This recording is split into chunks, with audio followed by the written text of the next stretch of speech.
এভাবে বাবার চলে যাওয়া আসলে আমরা কেউই প্রস্তুত ছিলাম না। ঈদের মধ্যেও খুলনায় একসাথে ছিলাম, অথচ কয়েকদিনের মধ্যেই জীবনের হিসাব নিকাশ সব পাল্টে গেল। হঠাৎ বাবার মৃত্যু এবং এমন পরিস্থিতি কাটিয়ে এই প্রোগ্রামে আসার কথা ছিল না, কিন্তু 4 মাস আগে আয়োজকদের কাছে কথা দিয়েছিলাম। তারা সে অনুযায়ী প্রস্তুতি ও অনুমতি নিয়ে রেখেছিল, তাই প্রোগ্রামে না এলে নিজের কাছেই খারাপ লাগতো।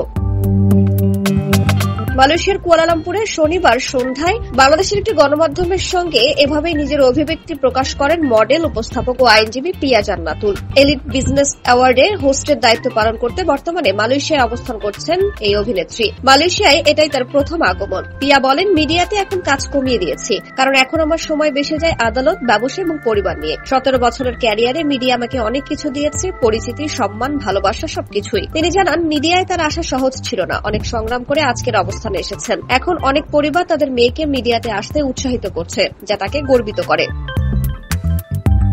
আজ আমি সুপ্রিম কোর্টের লয়ার, উদ্যোক্তা, পাশাপাশি এক সন্তানের মা। এসব কিছু সামলেও মিডিয়ার প্রতি আমার ভালোবাসা ও দায়িত্ববোধ আগের মতোই আছে, বলেন পিয়া। পিয়ার মতে ভাইরাল হওয়া একটি ভিডিওতে হাসির একটি দৃশ্যের কারণে তাকে ভুলভাবে মূল্যায়ন করা হচ্ছে, যা দুঃখজনক। তাই অনেকটা আক্ষেপে শুনে পিয়া বলেন, আমি যদি ব্যারিস্টার সুমনের সঙ্গে কাজ করে থাকি, সেটাই যদি অপরাধ হয়, তাহলে আমি সেই অপরাধটা গর্বের সঙ্গে স্বীকার করছি। আমি রাজনৈতিক ব্যক্তিত্ব নই, আমি একজন পেশাদার আইনজীবী হিসেবে তার সঙ্গে কাজ করেছি। কারোর সঙ্গে কাজ করলেই বিষয়টা রাজনৈতিক হয়ে যায় না। পিয়া আরো বলেন, আমি সবার কাছে অনুরোধ করব, খালি খালি কাউকে যেন হয়রানি না করা হয়। একজন নাগরিক, মিডিয়া কর্মী ও আইনজীবী হিসেবে আমার এটাই প্রত্যাশা, হ্যারাসমেন্ট যেন একটি হাতিয়ার না হয়ে ওঠে।